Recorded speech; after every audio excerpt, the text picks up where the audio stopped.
ओम गणेशाय नमः। ओम श्री आशुतोषाय नमः। श्री हरिवंश पुराण विष्णु पर्व अध्याय 25 और 26।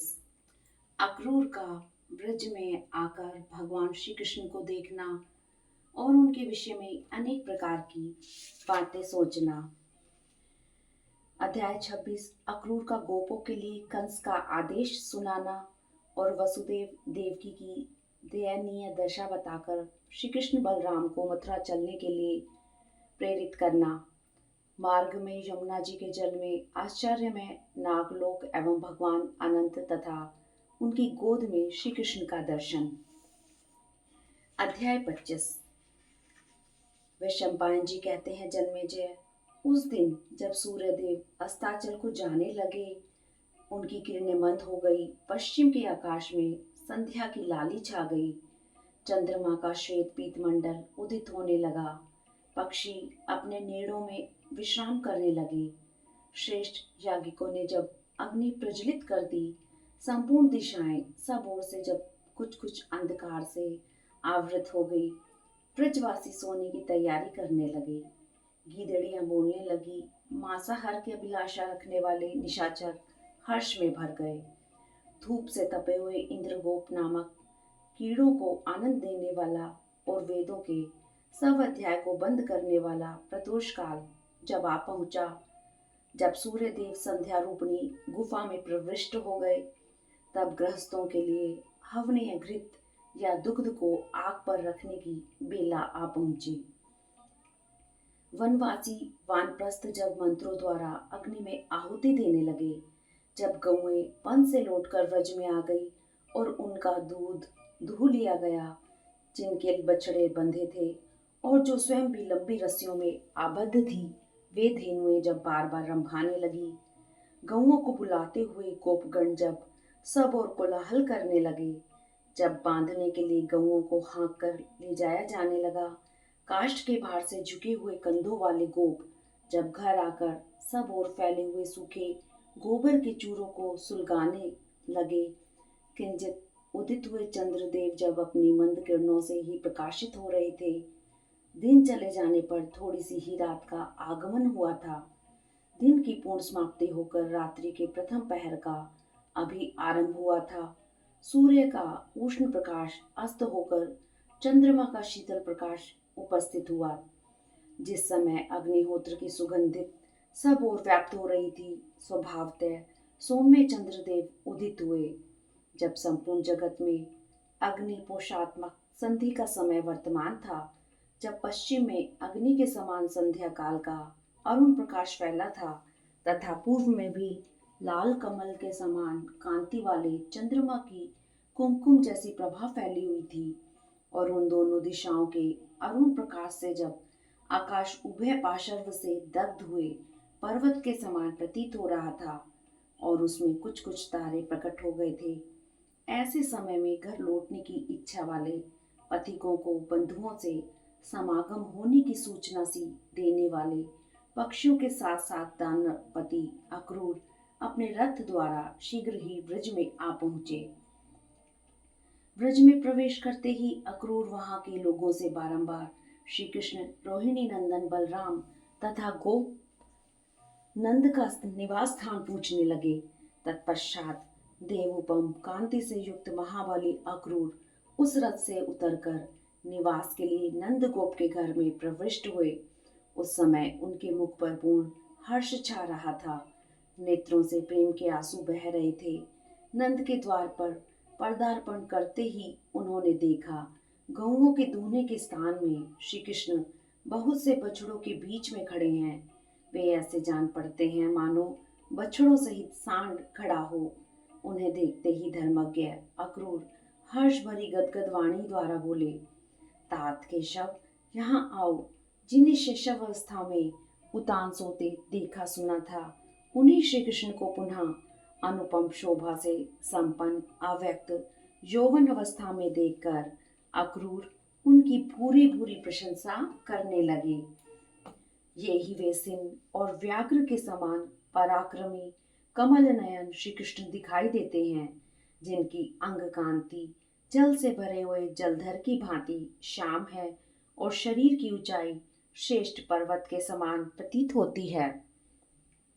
इनका श्रीवत्स विभूषित वक्षस्थल युद्ध में अजेय है और भुजाएं शत्रुओं का संहार करने में कुशल हैं। इन भुजाओं तथा वक्षस्थल से इनके श्री विग्रह की बड़ी शोभा हो रही है। ये ही वे मूर्तिमान रहस्यात्मा हैं जो इस संसार की अग्र पूजा पाने के प्रथम अधिकारी हैं। वे भगवान विष्णु ही यहाँ गोप वेश धारण करके प्रकट हुए हैं। इनकी रोमावली ऊपर की ओर उठी हुई और परम पवित्र है। प्रेमी भक्तों को देखते ही यह रोमांचित हो उठते हैं।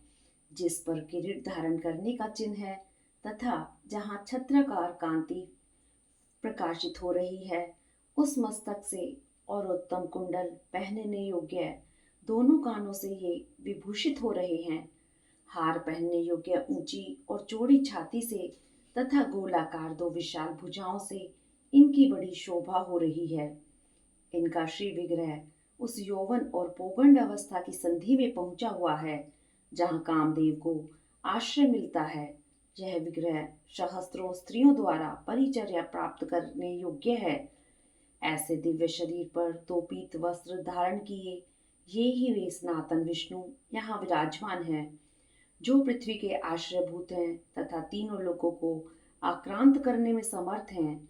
ऐसे संचरणशील युगल चरणों में ये शत्रु दमन श्री कृष्ण इस भूमि पर खड़े हैं।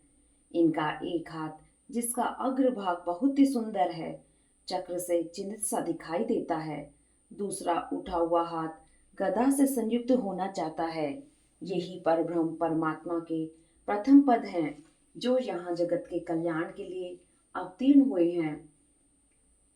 देवताओं की रक्षा का भार वहन करने वाले वे श्रेष्ठ परमेश्वर आज भूतल पर अवतीर्ण होकर शोभा पाते हैं। इन्हीं के विषय में भविष्य की बात बताने में कुशल मनुष्य ने कहा है कि गोपाल श्री कृष्ण भविष्य में क्षीण हुए यादव वंश का विस्तार करेंगे। जैसे नदियों के बहुत से जल प्रवाह महासागर को पूर्ण करते रहते हैं, उसी प्रकार सैकड़ों और हजारों यदुवंशी इनके प्रभाव से अपने वंश की वृद्धि करेंगे। यह सारा जगत जो सनातन काल से चला आ रहा है, इनके शासन में स्थित होगा। उस समय इसको कष्ट देने वाले शत्रु और सामंत नष्ट हो जाएंगे और यह विश्व सतयुग की भांति सुख शांति एवं समृद्धि से संपन्न हो जाएगा। ये इस वसुधा पर रहकर जगत को अपने वश में स्थापित करके समस्त राजाओं के ऊपर प्रतिष्ठित हो जाएंगे, परंतु स्वयं राजा नहीं बनेंगे। निश्चय ही पूर्व काल में जिस प्रकार इन्होंने अपने 3 पगों द्वारा त्रिलोकी को जीतकर स्वर्ग में पुरंदर इंद्र को देवताओं का राजा बनाया था, उसी प्रकार पहले की 3 पगों द्वारा जीती हुई इस वसुधा को फिर जीतकर यह उग्रसेन को राजा के आसन पर बैठाएंगे, इसमें संशय नहीं है। यह फैले हुए वैर का अंत करने वाले हैं। प्रश्न उपनिषद में 6 प्रश्नों द्वारा इन्हीं के तत्व का प्रतिपादन सुना गया है। ब्रह्मवादी ब्राह्मणों द्वारा ये पुराण पुरुष कहे जाते हैं। यह भगवान केशव समस्त जगत के लिए स्पृहणीय होंगे, क्योंकि इनकी बुद्धि में मानवता को नया जीवन देने का विचार उठ खड़ा हुआ है। आज मैं इनके निवास स्थान का विधि पूर्वक पूजन करूंगा, फिर मन ही मन इनके विष्णु रूप की भावना करके मंत्र उच्चारण पूर्वक उसकी अर्चना करूंगा। इनमें जो अपने बांधु बांधवों को पहचानने की शक्ति है और जो इनका मनुष्यों में अवतार हुआ है, वह सब मेरे लिए आदरणीय हैं। मैं तो इन्हें अमानव ही समझता हूँ। दूसरे दिव्य नेत्रधारी महापुरुष भी इन्हें ऐसा ही मानते हैं। अतः मैं इस आत्मवेता श्री कृष्ण के साथ रात में भली भांति सलाह करके यदि व्रजवासियों सहित ये मेरी बात मान लेंगे तो इनके साथ ही कल मथुरा की यात्रा करूंगा। इस प्रकार युक्त कार्य कारण का विचार करते हुए अक्रूर ने श्री कृष्ण को बारंबार देखा और उनके साथ नंदगोप की बैठक में प्रवेश किया। अध्याय 26। वैशंपायन जी कहते हैं, जन्मेजय श्री कृष्ण के साथ नंद के गृह में प्रवेश करके अनंत दान दक्षिणा देने वाले अक्रूर ने बड़े बूढ़े गोपों को बुलवाया और उनसे तथा बलराम सहित श्री कृष्ण से प्रसन्नतापूर्वक यूं कहा, तात, कल सवेरे हम लोग मथुरापुरी को चलेंगे। वहां चलकर तुम सुखी होगे। समस्त व्रजवासी गोपकंस की आज्ञा से समुचित वार्षिक कर लेकर सपरिवार वहां चलेंगे। वहां कंस का धनुर्यज्ञ बड़ी धूमधाम से संपन्न होगा। उस समृद्धिशाली यज्ञ को तुम लोग देखोगे और सब जनों से भी मिलोगे। तुम दोनों भाई पुत्रों के वध से अत्यंत दीन दुर्बल होकर सदा दुख ही भोगने वाले अपने पिता वासुदेव जी से वहां मिलोगे। अशुभ बुद्धि वाले कंस ने उन्हें सदा ही पीड़ा दी है। इस बुढ़ापे में उनके शरीर का रक्त मांस सूख गया है। बूढ़े वसुदेव अनेक प्रकार के दुखों से भी बहुत शिथिल हो गए हैं। एक तो कंस का भय उन्हें आतंकित किए रहता है, दूसरे तुम लोगों से वे बिछुड़ गए हैं। अतः तुम्हारे लिए उत्कंठित चित्त होकर दिन रात चिंता की आग में जलते रहते हैं। गोविंद, तुम वहां चलकर अपनी माता देवकी का भी दर्शन करोगे, जिसके स्तनों से उसके पुत्रों ने कभी मुंह नहीं लगाया है। वह देवियों जैसी नारी इस समय तुम प्रभाहीन होकर दुख भोग रही है। तुम्हारे दर्शन की आशा लिए पुत्र शोक से सूखती जा रही है। बिना बछड़े की गाय के समान वह पुत्र वियोग के शोक से संतप्त रहती है। उस दुखिया के नेत्रों में निरंतर आंसू भरे रहते हैं। उसके वस्त्र मैले हो गए हैं। वह राहु के मुख में पड़ी हुई चंद्रमा की प्रभा के समान जान पड़ती है। उसे सदा यही चिंता रहती है कि कब तुम्हारा दर्शन होगा। वह प्रतिदिन तुम्हारे शुभ आगमन की अभिलाषा रखती है। वह तपस्विनी नारी तुम्हारे शोक से शिथिल हो गई है। प्रभु, बाल्यावस्था में ही वह तुमसे बिछुड़ गई, अतः तुम्हारी मीठी मीठी बातों में क्या रस है, इसको समझने की चतुरता उसमें नहीं आ सकती है। वह तुम्हारे रूप को नहीं जानती। चंद्रमा के समान कांतिमान इस मुख के दर्शन से भी वंचित रह गई है। तात, यदि तुम्हें जन्म देकर देवकी इतना संताप सह रही है, तो उसे संताप का क्या फल मिला। इससे तो उसका संतान ही ना होना ही अच्छा था। जिन नारियों के पुत्र नहीं हुआ है, उन्हें एक ही शोक रहता है, परंतु जो पुत्रवती होकर भी पुत्र का फल न पा सके, वह उस धिक्कार पाने के योग्य संतान से सदा ही संतप्त होती रहती है। जिससे तुम्हारे समान गुणवान, इंद्रतुल्य तेजस्वी तथा दूसरों को भी अभयदान देने वाला पुत्र हो, उस माता को शोक की भागिनी नहीं होना चाहिए। तुम्हारे बूढ़े माता पिता दूसरों के दास भाव को प्राप्त हो गए हैं। पापपूर्ण विचार रखने वाला कंस उन्हें प्रतिदिन तुम्हारे कारण डांटता फटकारता रहता है। तुम्हारे शरीर को अपने गर्भ में धारण करने वाली माता देवकी यदि लोकधारिणी पृथ्वी के समान माननीय है, तो तुमने जैसे पृथ्वी का जल से उद्धार किया था, उसी प्रकार शोक सागर के जल में डूबी हुई उस देवकी का भी तुम्हें उद्धार करना चाहिए। श्री कृष्ण, जिन्हें अपने पुत्र बहुत ही प्रिय हैं तथा जो सुख भोगने के योग्य हैं, उन बूढ़े वासुदेव को पुत्र संयोग का सुख देकर तुम धर्म के भागी हो। श्री कृष्ण, जैसे तुमने यमुना के कुंड में रहने वाले उस दुराचारी नाग का दमन किया, जैसे गोवर्धन पर्वत को जड़ से उखाड़ दिया, जिस प्रकार बलवान एवं मदमत अरिष्टासुर को मार गिराया, तथा जिस तरह दूसरों के प्राण लेने वाले अश्व रूपधारी दुष्ट आत्मा केशी का वध किया, वैसे ही प्रयत्न के द्वारा उन दुखी एवं वृद्ध माता पिता का उद्धार करके तुम जैसे भी धर्म के भागी हो सको, उस उपाय को सोचो। जिन लोगों ने कंस की सभा में तुम्हारे पिता पर डांट पड़ती देखी थी, वे सब के सब अत्यंत दुखी होकर नेत्रों से आंसू बहाने लगे थे। तुम्हारी माता देवकी विवश होकर कंस के द्वारा दिए गए गर्भोच्छेदन आदि बहुत से दुख सहती चलती आ रही है। माता पिता से उत्पन्न हुए सभी पुत्रों को यथा योग्य सेवा करके उनके ऋणों को उतार देना चाहिए, यह शास्त्र की आज्ञा है। निष्पाप कृष्ण, यदि इस प्रकार तुमने माता पिता पर अनुग्रह किया, तो वे दोनों अपने बीते हुए शोक को त्याग देंगे और तुम्हें धर्म की प्राप्ति होगी। वैशंपायन जी कहते हैं, जन्मेजय, इन सब बातों को अच्छी तरह जान लेने पर तेजस्वी श्री कृष्ण ने अमित पराक्रमी अक्रूर से कहा, बहुत अच्छा, हम लोग आपके साथ चलेंगे। वे क्रोध के वशीभूत नहीं हुए। नंद आदि सभी गोप वहां एकत्रित हो अक्रूर की बात सुनकर कंस की आज्ञा से मथुरा चलने को उद्यत हो गए। वे ब्रजवासी गोप यात्रा के लिए सुसज्जित हो गए। भेंट की सामग्री को सजाकर बड़े बूढ़े गोप वहां से प्रस्थित हुए। वार्षिक गाड़ी का बोझ ढोने वाले बैल, भैंसे, घी, दूध और दही आदि उपहार सामग्रियों को अपनी अपनी शक्ति और युद्ध के अनुसार लेकर एकत्रित किया। फिर कंस की उस उपायन सामग्री और वार्षिक कर को छकड़े में सजाकर वे सभी गोप सरदार यात्रा करते हुए नंद के द्वार पर उपस्थित हुए। श्री कृष्ण के साथ बातचीत करने में अक्रूर की वह सारी रात जागते ही बीती। उनके साथ तीसरे व्यक्ति रोहिणी नंदन बलराम जी थे। तदंतर पक्षियों के कलरवों से व्याप्त निर्बल प्रभात काल उपस्थित हुआ। रात्रि की समाप्ति के साथ ही चंद्रदेव ने अपने किरण जाल को समेट लिया। आकाश में अरुणोदय की लाली छा गई। नक्षत्रों का समुदाय अस्त हो गया। प्रातःकाल की वायु के साथ मिली हुई ओस कणों से पृथ्वी गीली हो गई। तारिकाएं क्षीण हो गई।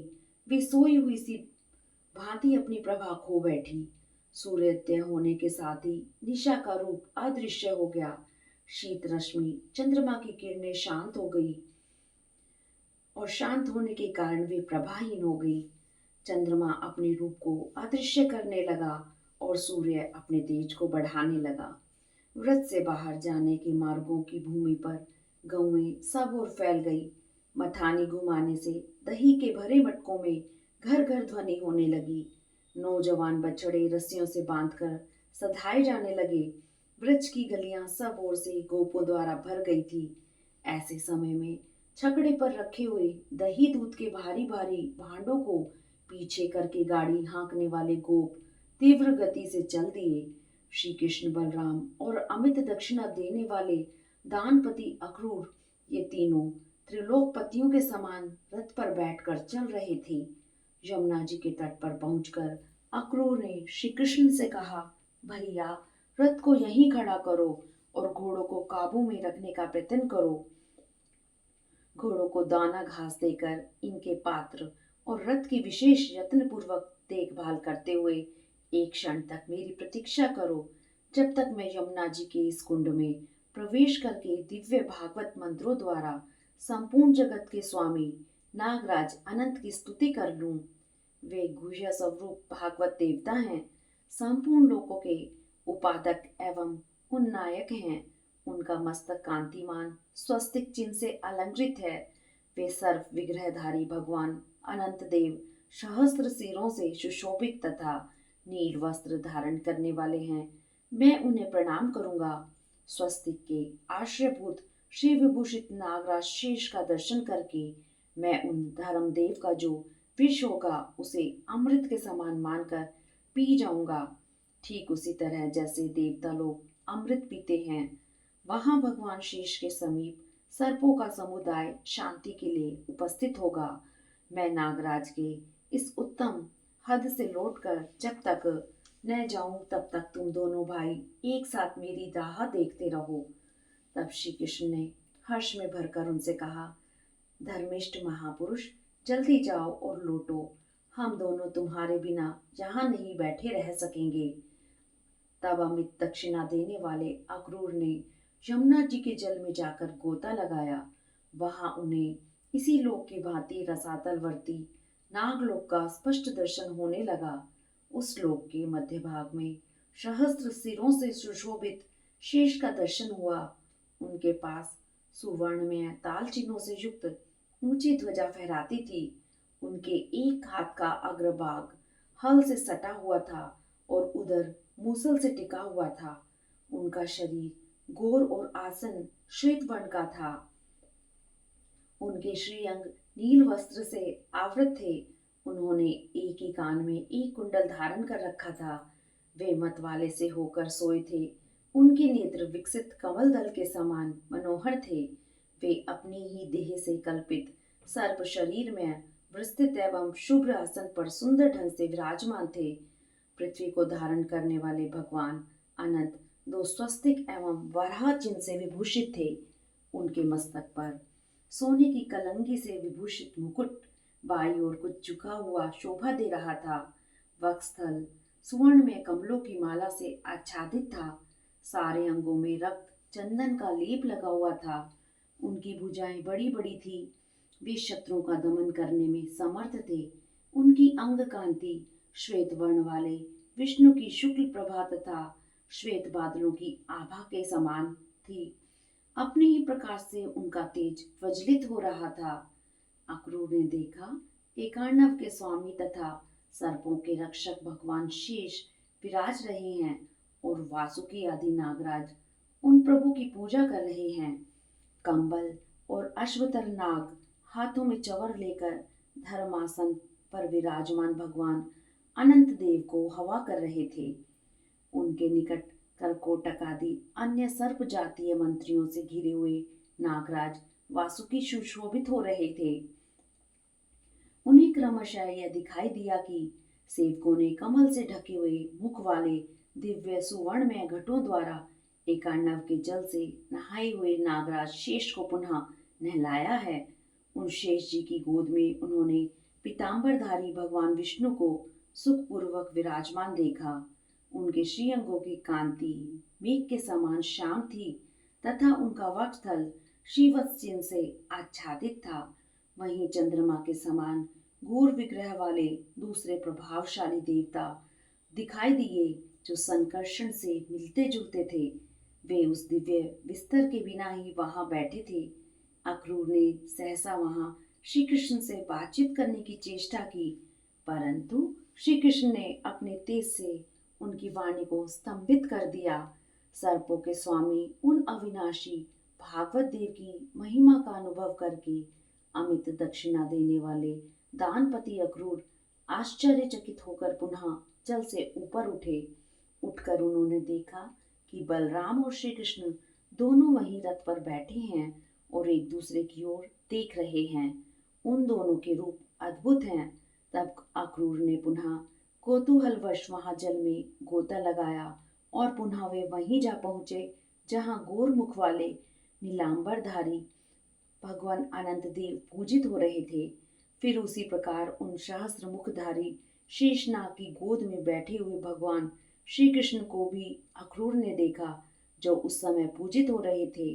तब मन ही मन उसी मंत्र का जप करते हुए पुनः सहसा उठकर अमित दक्षिणा देने वाले अक्रूर उसी मार्ग से रथ के समीप चले गए।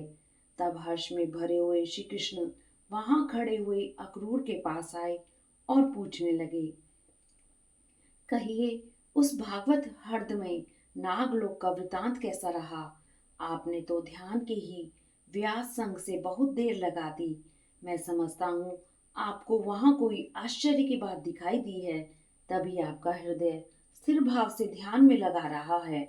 तब अक्रूर ने श्री कृष्ण से उनकी बात का उत्तर देते हुए कहा, इस चराचर जगत में तुम्हारे सिवा दूसरा कौन है? कौन सा आश्चर्य का विषय होगा? श्री कृष्ण, मैंने वहां वह आश्चर्य देखा है जो भूतल पर दुर्लभ है। जैसा वहां देखा था वैसा ही आश्चर्य यहाँ भी देखता हूँ और उसी में रम रहा हूँ। श्री कृष्ण, यहाँ तीनों लोगों के मूर्तिमान आश्चर्य से मेरी भेंट हो गई है। अब इससे बढ़कर कोई आश्चर्य मैं नहीं देख सकता। अतः प्रभु, अब जाओ कंसराज की मथुरा नगरी में चलें। ये सूर्यदेव दिन के अंत में जब तक अस्त न हो तभी तक हमें वहां पहुंच जाना चाहिए। इस प्रकार श्री महाभारत के खिल भाग हरिवंश के अंतर्गत विष्णु पर्व में अक्रूर का आगमन विषय 25वां अध्याय और अक्रूर द्वारा नागलोक के वृतांत का कथन विषय 26वां अध्याय पूरा हुआ। हरिओम तत्सत। हरिओम तत्सत। श्री कृष्ण गोविंदे हरे मुरारी, हे नाथ नारायण वासुदेवा। श्री कृष्ण गोविंद हरे मुरारी, हे नाथ नारायण वासुदेवा।